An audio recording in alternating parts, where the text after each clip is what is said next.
კაკაფონიაში რამდენადაც მესმის, თქვენ კითხულობთ პრეზიდენტი სააკაშვილის პოსტზე, რომელიც მე წავიკითხე, როდესაც ვიყავი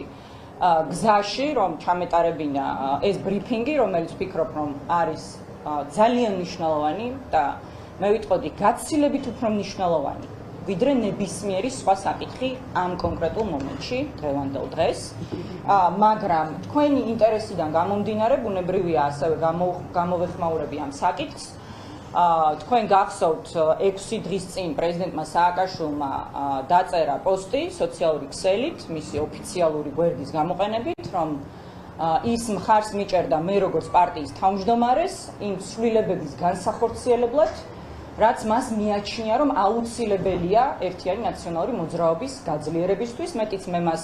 გუშინდელ ეთერში მადლობა გადავუხადე ამ განახლებული ნდობის მანდატისთვის, იმიტომ რომ ჩემი ვადა, ის 2 წლიანი ვადა, რომლითაც პარტიულმა ყრილობამ მე ამირჩია 2024 წლის 8 იulis იწურება დაახლოებით 1 თვეში, ამიტომ მე მას მადლობა გადავუხადე განახლებული ნდობის მანდატისთვის, რომ ჩვენ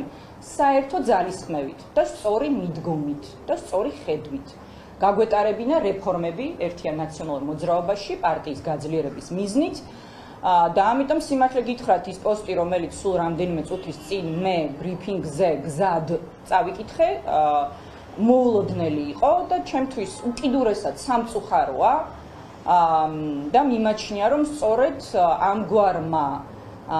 იმპულსურმა და არათანმიმდევრულმა გადაწყვეტილებებმა მიგვიყვანა იქამდე, სადაც ვართ. მაგრამ რა თქმა უნდა, ეს იმას არ ნიშნავს, რომ ჩვენ ერთი წუთი გავჩერდებით, რომ ჩვენ არ ვიბრძოლებთ ელენეს ჯანმრთელობისთვის და სიცოცხლისთვის, მისი გათავისუფლებისთვის, პრეზიდენტი სააკაშვილის თავისუფლებისთვის, ყველა პოლიპატიმრის ციხიდან გამოშვებისთვის და ამ ქვეყნის გამარჯვებისთვის. ამაში მე ხმაგარ